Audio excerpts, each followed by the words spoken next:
So mga tol, dahil sa kasikatan na tinatamasa ngayon ni Emma Bacosa Pacquiao sa loob at labas ng ring, kumbaga mga tol, siya ngayon yung bida. Pero ika nga, kung may bida, meron namang kontrabida. So may mga lumitaw po kasing mga kapwa niya boksingero ang nagpaparamdam kay Eman at parang sila po ngayon ang kontrabida. At mukhang gusto nila subukan si Emma Bacosa Pacquiao kung hanggang saan ang galing nito. At tulad na lang noong nakaraang balita natin na hinamon po siya ng isang pro boxer na si Les Marigor na maglaban umano sila sa super featherweight division. Titigilan lang umano niya manggulo kay Emma Bacosa at Jillian Ward kung matatalo daw siya nito. Mukhang type din po kasi ni Rigor si Jillian Ward. Sa katunayan, nag-edit pa siya ng litrato na kasama niya si Jillian Ward kung saan kaakbay niya ito at ka-holding hands. At ang isa pang pro boxer na bumanat din kay Emma Bacosa Pacquiao na si Jingle Labtik kung saan sinabi naman nito na boy backout daw si Emma Bacosa Pacquiao at isang mamas boy. Dapat na pala sila maglalaban dati ni Emma Bacosa Pacquiao. Umatras lang daw ito sa kanya. Kaya sinasabihan ngayon ni Labtik itong si Emma na boy backout. So dahil marami na po ang mga boxing content creator ang nagbalita niyan,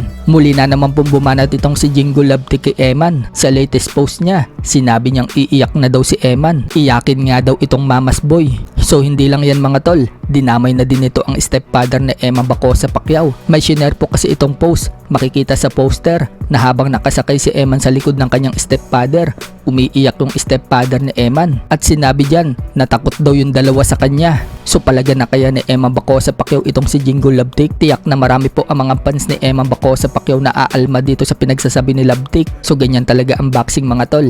Hindi lahat humble. Meron talagang may mga maangas. Maganda na din yan para masanay si Eman sa mga trash talker. Dahil kapag nasa international stage na si Eman, tiyak na mas marami at mas malala pa ang makakaharap niyang trash talker. Samantala, trending naman po ang ginawang advertisement ni Eman. Kasama nito si Piolo Pascual. May ini-endorse po kasi silang gamit na pampalakas ng stamina. Nakipag-meets po itong si Emma Bacosa Pacquiao at Piolo Pascual pareho. So paldo-paldo talaga itong si Eman mga tol sa mga sponsorships niya. Tiyak na milyon-milyon po ang binabayad sa kanya bawat endorsement. Kung si former 3 Division World Champion General Casimero nga, binunyag na kada tatak sa short niya. Milyon ang bayad sa kanya. Tiyak na ganyan din po kay Emma Bacosa Pacquiao. Milyon din po ang binabayad sa kanya. Speaking of Casimero, matatandaan na kumalat po ang balita nito lang nakaraan na si Mexican Luis Neri na ang kanya makakalaban sa April 18 ngayong taon na ito sa bansang Kyrgyzstan. So kumakalat na po ngayon sa international media ang rumor na laban ni Casimero at Neri. Maging po sa bansa ni Neri sa Mexico,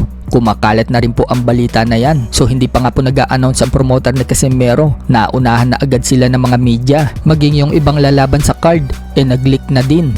Katulad ng laban ni Andrew Moloney versus Wilibaldo Perez, Tomoki Kameda versus Mirko Cuello, Yonosuke Kameda versus Varlamov at iba pa. Sa iba pang balita mga tol, opisyal na po ang sagupaang Naoya Inoue versus Junto Nakatani na magaganap na sa May 2 sa Tokyo Dome, Japan. At co-main event po sa laban na yan ang kapatid ni Naoya Inoue na si Takuma Inoue. Makakalaban naman po nito si Kasoto Ioka. So nakataya po dyan ang mga titulo ng magkapatid na Inoue.